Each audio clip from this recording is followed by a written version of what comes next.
So as light is projected from source, it comes through different planes of existence. And the inner plane, known as the astral world, is our true home for now, as we work our way through the astral plane to the higher realms. And we work our way through there, and we go to school, as above, so below, right? So we come down here to this earth plane, and it is the densest of all the planes, where light is harder to recognize. And so there's the gauntlet forest. Where can you see light in your life and trust in the perfection of it? And this, what I want to talk about is a little sensitive, because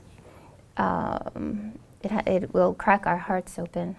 But it's important for many reasons, I think. So I get a call on Thursday night, I believe it was, from one of our community members. She comes to Soul Talk. Is Annette here? She's not here today. She's a nutritionist and well as an energy worker. And she called me because that morning she was working on a young man. He was about 20 years old, and he lived in her building, I believe. Or in the neighborhood, and she'd come to really admire him. He was a young man of many inner strengths and gifts that she recognized. She actually said that he was like a teacher. She was working on him. He came in to see her, and she tried some new things. She's, light workers, always receiving new information. She was trying some new things, and they would do meditations together. And she saw and felt that there had been a lot of clearing.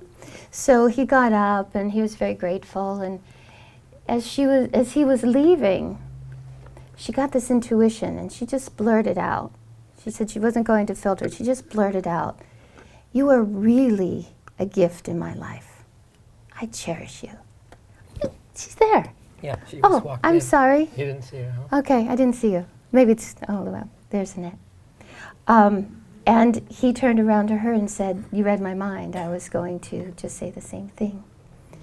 And so they hugged, and he left. And that night he was out with his friends with a skateboard. And his life ended. Now, so I'm telling these stories for a couple of reasons. One, because some of you may know him. And you didn't even tell me his name. Vick Revezzo. Vick Revezzo. And, but one of the reasons that I want to tell you this is that when Annette and I spoke on Friday morning,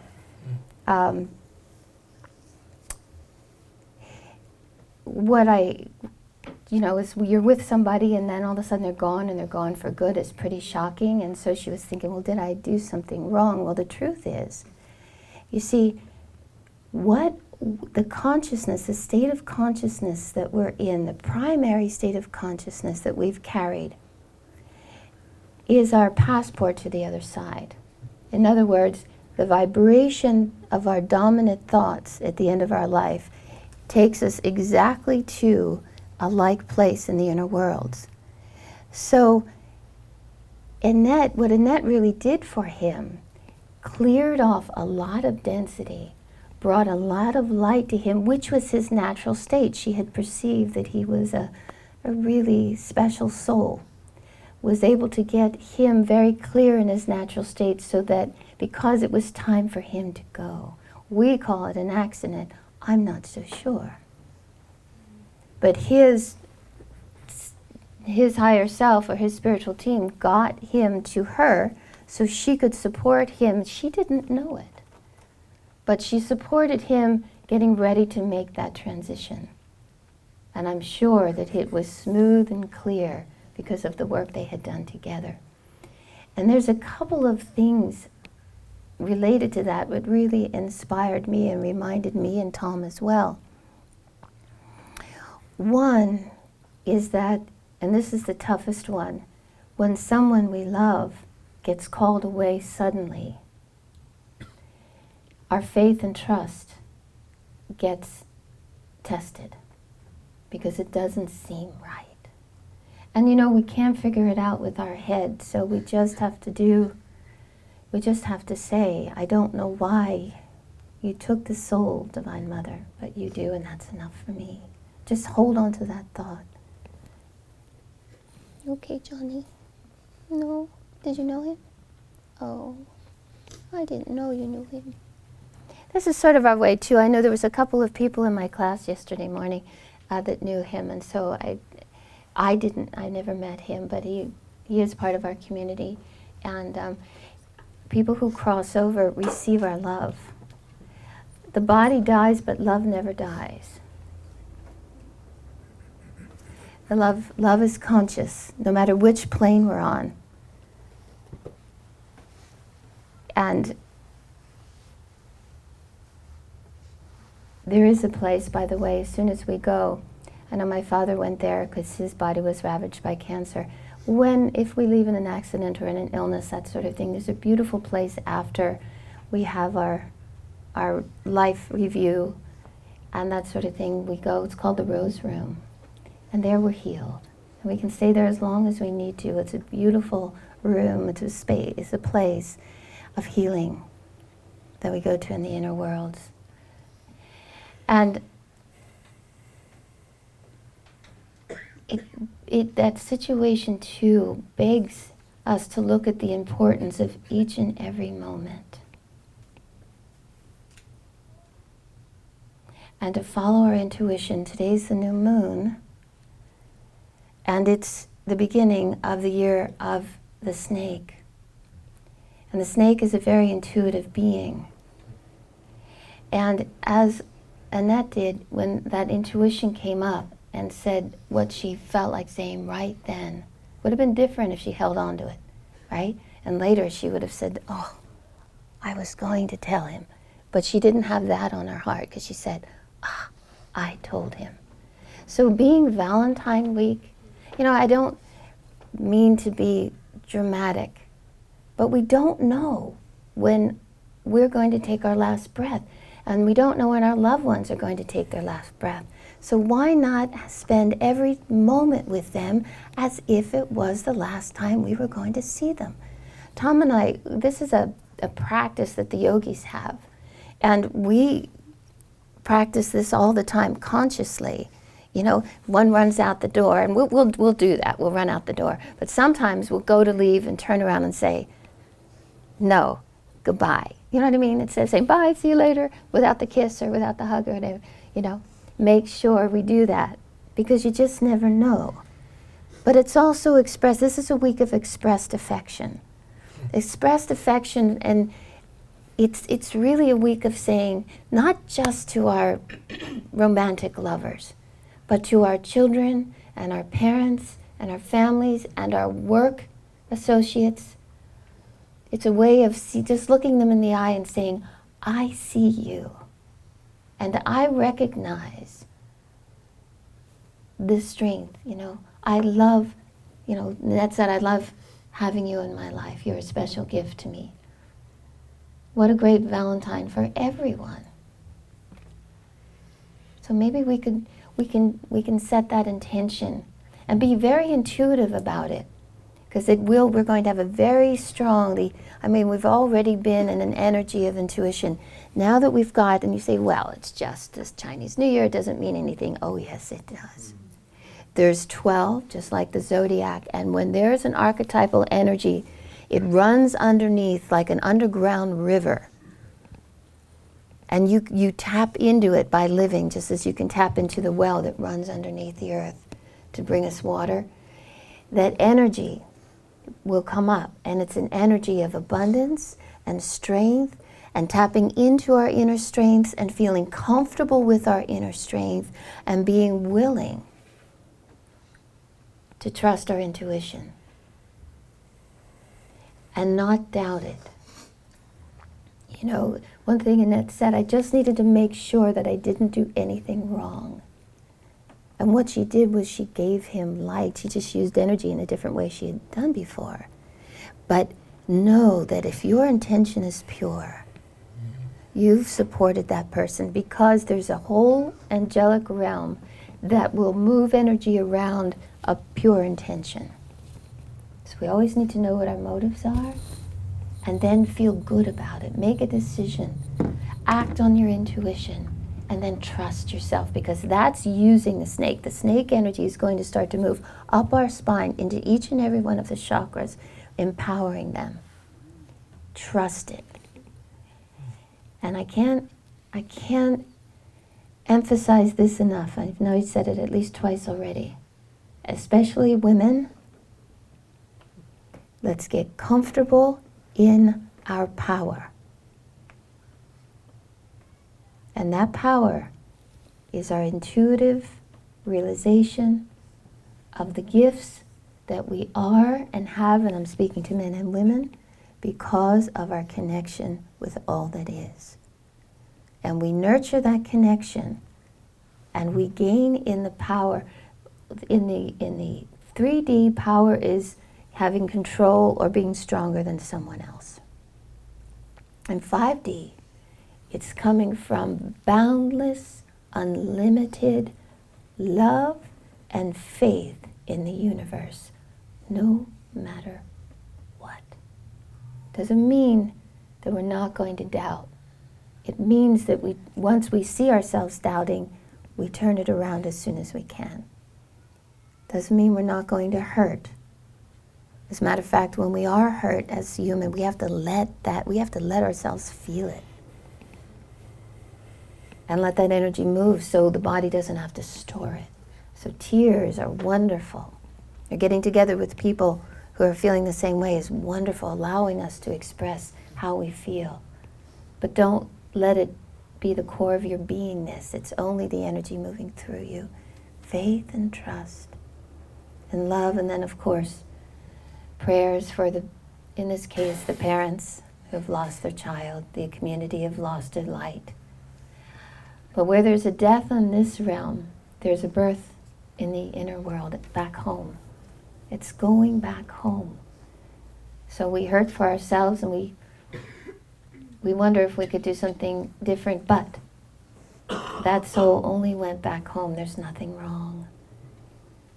And it's really amazing that everybody here went through a birth, and everyone here will go through a death. But in our society, we won't think about it. And I think it's time to talk about it and think about it and prepare for it. Every moment is a preparation for our for going back home, because the more that we prepare here in the moment, using the power of love, the higher vibration we will go to in the inner worlds. We create our heaven on earth. As if what Edgar Cayce said, you don't go to heaven, you grow to heaven. Mm-hmm. And that's what we're doing here. We're growing to heaven.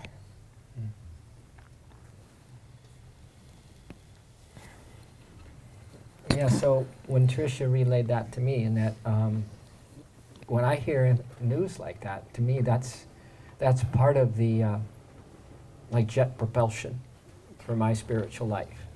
Whenever there is something that, you know, just can rip the heartstrings, the human heartstrings, and bring this cloud of seeming darkness around one, that's when it's one of the greatest fuels for spiritual advancement is to take that and then ask the questions. Then between your soul and God, you ask the questions right then and there. And not just to God for an answer from God, but really direct those answers into yourself. And it really, I don't know, my mind just went right now when Michael Jackson passed, and they had that big ceremony for him, and everyone were saying their thing. What I still want to hear, and I do sometimes in memorials that I lead, I say, don't think that soul has gone somewhere away from you. Mm-hmm. And that somehow you're using your perspective to think that whatever you're thinking, everyone, we're saying what is in our hearts, I'm sure. But why don't we go to where the soul goes? Why do we have to stay in our limited consciousness and say, whoa, someone just transitioned out of the body? You know, it's like taking a trip to the other side of the world, literally, and just not coming back to this area. And they're out of communication, but they're just as much alive, even more so. But why don't we take the trip with them? Why don't we just, what I did, so quite frankly, what I did on Friday, I walked around like this is my last day. Because when I hear news like that, then I'm saying, whoa, how do I want to go? Well, meaning, what do I want to have in my consciousness, you know? Because that's the thing that is going to be the ticket to a higher level, or it's going to be much of the same here, but just in a dissimilar place. But the same type of school, and a lot of us we work so much, right? Can't even cut it down to 5 days a week. A lot of us are still fiddling on the weekends too with our work. I hope not, that's not a majority of you. But if we're in work consciousness most of the time, guess where you get to go?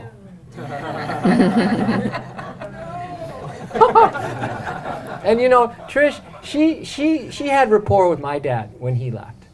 And he came to her, he really didn't come to me, but he came to her a bunch of times. And then they say the ones on the other side come to the weird ones in the family because they can hear. They come, you know, she's more clairvoyant and intuitive and open to the inner worlds. And so he was coming to her, and they had some visits, and then he came to her once, and my dad, you know, he liked to swear a lot. I mean, you know, if nothing else, you see me now, and every now and then I even let out a word, every now and then. Especially in Gita, because I get so fired up.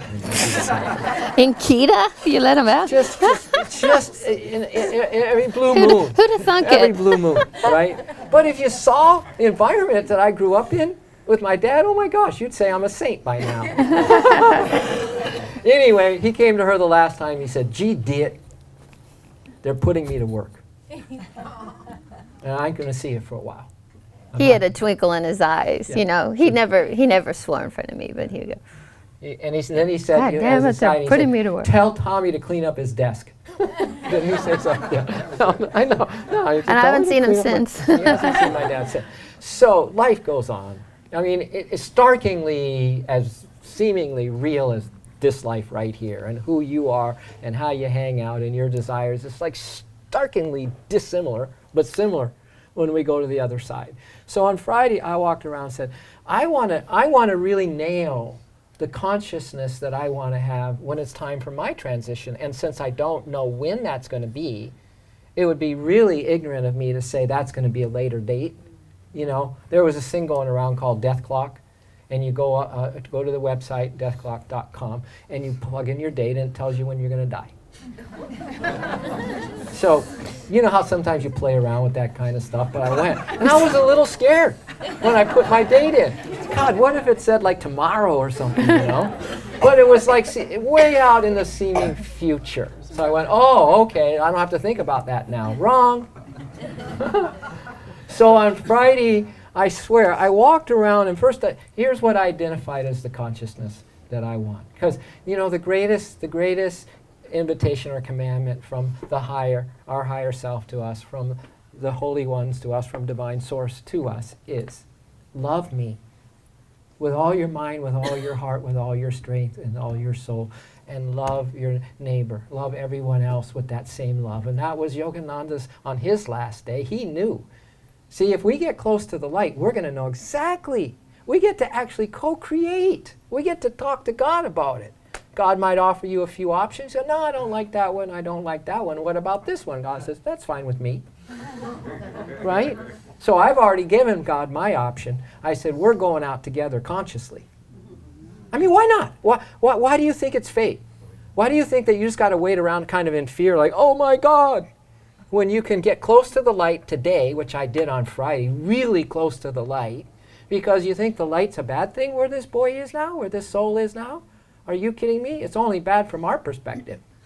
But he's in a loving embrace and talking to us this morning through us and through your heart. Yes, he is, because he came up for that reason. And maybe the contract was to leave the way he did so he could touch so many more lives, because it's hard to touch lives these days.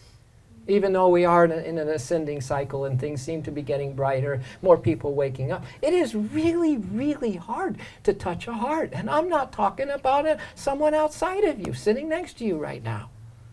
I'm talking about yours. It's hard to touch that thing, isn't it? It's hard to be different and get another perspective from something different that I've been taught, that I believed in. As I say in landmark form, it's my winning formula. Something happened as a kid. I saw my little dog die, which was true to me. My mom had a French poodle when I was as little can be, and he died, and that was the end of the world for me. And that's when I used that fuel to really cry out to God, saying, I want some answers. See, you can channel your grief. You can channel it to the source of the light that soul goes back to, because it really is having a body experience as a hologram experience. That light that we sang about this morning? It's coming from your soul, which lives at your cerebrum, and being projected right here at the spiritual eye. But what it's projecting is this image of me as this personality and this form and this body. And if I'm not careful, as I look out onto the screen of creation, which we are in a duality, very dense, as Trish mentioned, what I'm going to see is this personality. I'm going to see a guy with desires. I'm going to see a guy that has so many limitations and hang-ups and this and that, if I look at myself that way. And then if I'm really not careful, I'm going to feel identified with that. And I'm just a hologram coming from a projection booth of my divine consciousness in my cerebrum, my soul. And you might say, well, where's the soul getting its power? Well, it's getting it from source, because you know what? In the unmanifested worlds, there is no light. And then the mind goes, what? The light's so beautiful. I mean, darkness. See how the mind wants to go there? No, it's pure spirit bliss. And still the mind still can't really hang on to that. It just can't hang on to the fact that I could die later this afternoon. Right? What if you knew exactly the way you're going out? Would you prepare more for it? If you knew it's on such and such a date and I'm going to go out this way, would you just take that and say, oh, well, I have two options then, right? I can keep playing and just burn myself out because I'm going to die anyway, or I can really get busy spiritually. And getting busy spiritually means I'm going to tune with the co-create with God, and I'm going to change my fate. And I'm going to have a one-on-one talk with God and say, I may not agree with that date that's my karma has set up for me, because you know what Paramahansa Yogananda said? Outwit your karma. Outwit it. Outwit your fate. There is no fate. You co-create. You're a divine child of the universe. You exist now in infinite freedom. So what are you going to create, a hologram? Are you going to create a story for yourself that something's got to be a certain way on this earth plane? You got to be careful there, because it will be exactly that way. So I went around and I said, the greatest commandment is love me with all your mind, love me with all your heart, love me with all your strength, and love me with all your soul, and love your neighbor as yourself. That's what I did on Friday. I just said, if I'm going to go out today, I'm going to go out loving, just like maximum loving. I promise you, and as I know for myself, that there will be no regret, and it doesn't matter now the past if I choose that pure motive today.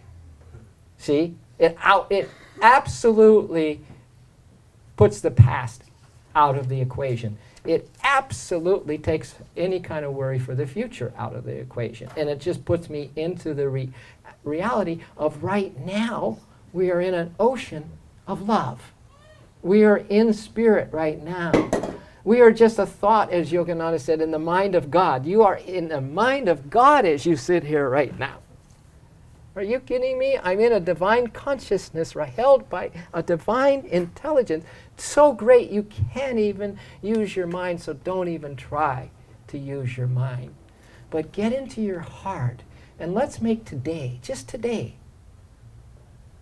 the greatest day of my soul loving through me and helping to convince me, Tommy, the little individual with the ego and the desires and my mindsets, right?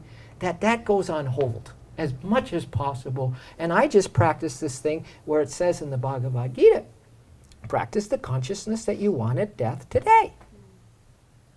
Practice it today, so that when a surprise comes, in case you don't know when that day is going to be, you are ready. You are so ready. In other words, you're just being yourself.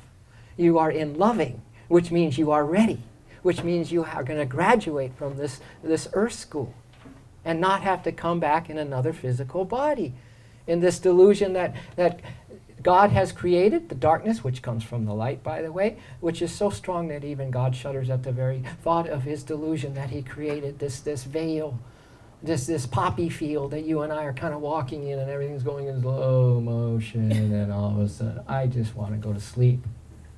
And then a great avatar comes along and say, hey, wake up, here's 2 pills, and you choose. You want to take the red one or the blue one? Right? In that movie, The Matrix, do you want to take the blue one and stay asleep and stay in ignorance, or do you want to take the red one and wake up? If you choose the red one, then I'm going to show you something about this 3D realm, and it's going to scare the bejeebies out of you.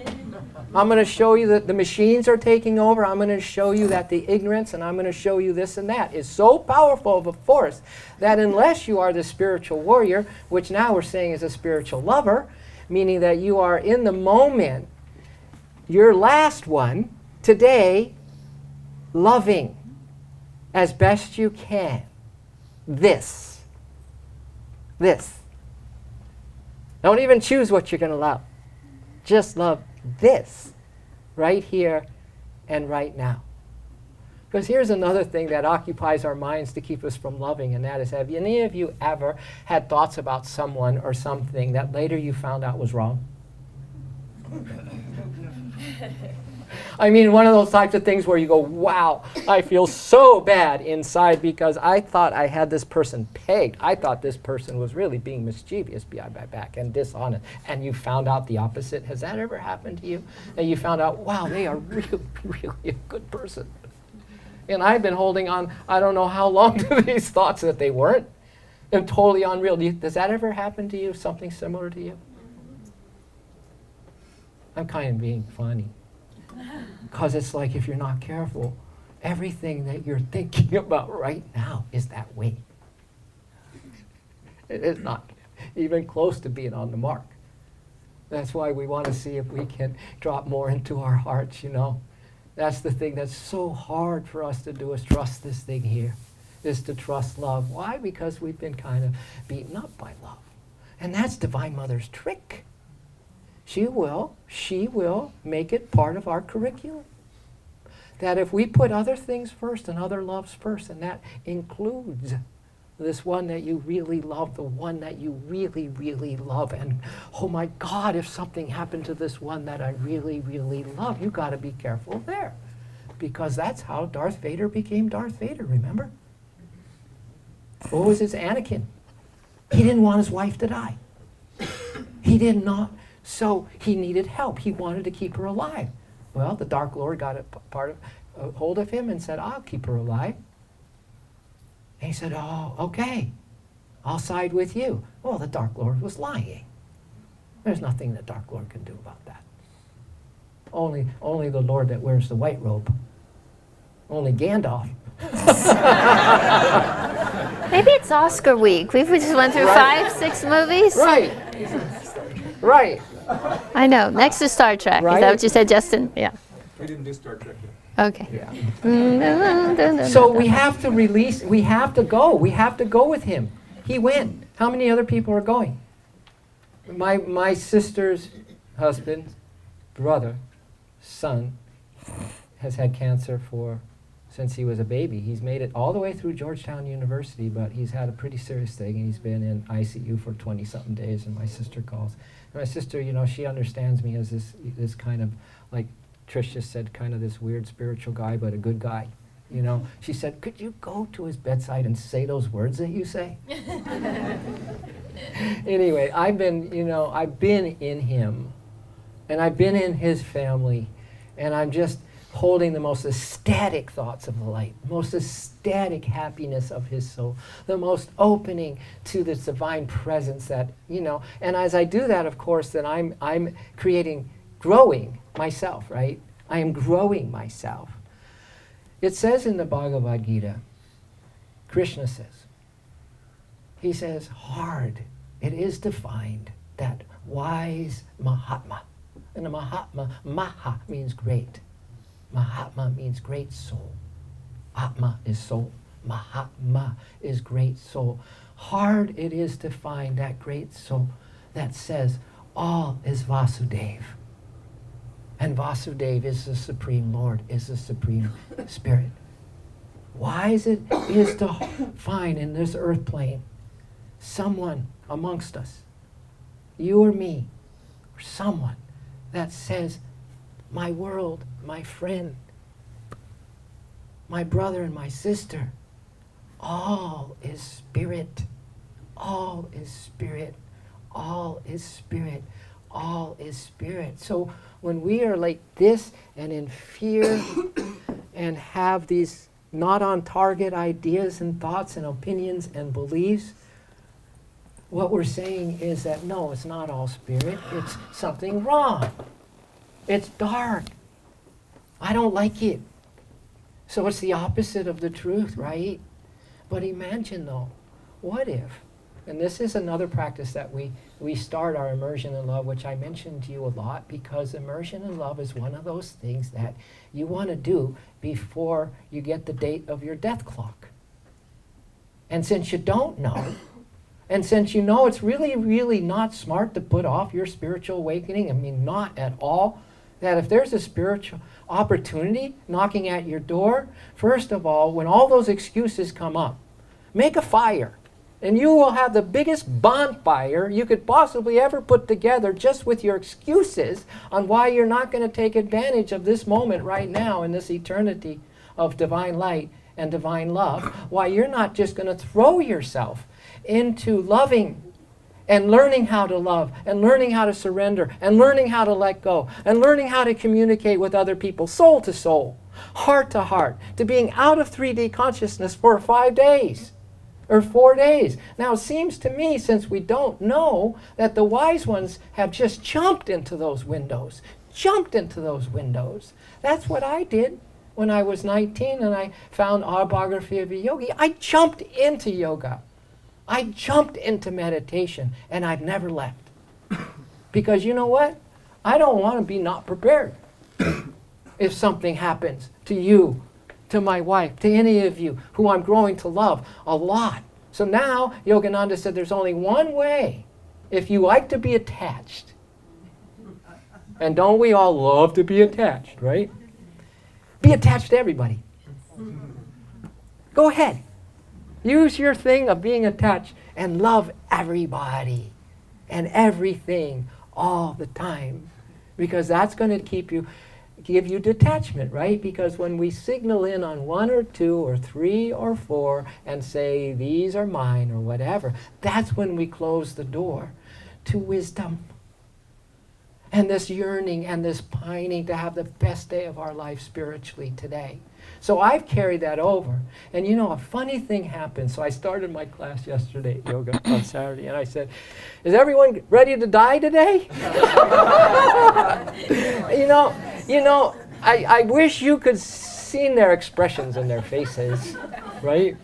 Because I tried to set it up, and then I said, well, you know, you can't really live till you know you're going to die, until you have practiced dying. Then we live. Then we're without fear, right? If you're afraid to die, then you're living in fear, so you're not really living. So I tried to present to them what I'm presenting to you all this morning, that, wow, what an opportunity in this yoga class to love Source in the poses and not get hung up on right or wrong in the poses or how I'm feeling in the poses, and just to love, love, love, love, love, love, and squeeze my heart. And everywhere you go, I wonder what you would be like if everybody who you saw with your physical eyes today, that you sent all your love and goodwill and wished them all the happiness in the world. You know, even with family stuff, you know, so my dad leaves and then there's the will, right? And you guys have, I'm sure, such wills or no wills, or somebody gets this and somebody gets that. But here's the good news. We're all going to get the same portion from Spirit, which is an infinite amount. Doesn't that make you feel a little better? Yeah. Nobody's going to get this little portion or this little portion. You're all going to have an affinity, and then some, and then some. What if the human condition and the people on the planet, everyone knew that in their heart of hearts, that we all are rich, we all are healthy, we all are divine, we all are happiness itself, because that soul that lives at your crown chakra is nothing but happiness itself. And to be sad is the greatest sin that we can commit, Yogananda said. To be sad. Isn't that interesting? So when I think of the boy that's in the young man, he's in his 20s, that has the brain tumor, that's in ICU right now, I am so happy for him. And so I'm trying to figure a way how I'm going to talk to his parents because I'm so ecstatic. And that's another art of the yogi. Now you don't come down from your consciousness. You have it in the background. And then you relate to the situation. So you don't freak people out. You know? That's an art. There were masters of this in the Ashram of Self-Realization Fellowship. People who had a consciousness that you and I can only dream about now. And they'd walk around and they'd actually go the other way. They would let their personality come forward just to take your attention away from the light that was streaming from their eyes. And they don't wear their spirituality on their sleeve. And that was Yogananda, you know. He would walk the streets of Encinitas. He knew that barber that was right across of 2nd Street where the temple is right now. There's a little barber shop still. He was one-on-one, best friends with the barber. And some of the fishermen that would go down and fish down at Noonan's Point back then, or at Swami's. Yogananda was their best bud. So, what I'm going to do with this soul, I'm just going to dial in, feel his parents, feel him, and then decide what I'm going to do. So, I just want to leave you all with that practice, because here's what happens when you die today. You become so free. I mean, you die into spirit, which everything is. So you just, what is the word? Relax? Surrender? Merge? You know what I did in my meditation? With an inhale breath, I said, she loves me. And you know what I did on my exhale? She loves me more. I got caught for so many minutes this morning in my meditation just being loved by love itself. See how simple it can be? But if you just surrender today to what is, love what is, embrace what is, which now you know is infinite light, it's love itself, and it just seems like through all these holograms and experiences that there's darkness. Well, if you get down just beneath that surface and you just surrender to it, you start to merge with it. And when you start to merge with it, then all of a sudden you are so free, you are so happy, and you are so in love because you know the world needs you to be yourself, to be that way, to be your soul. Happy Valentine's Day. Or week.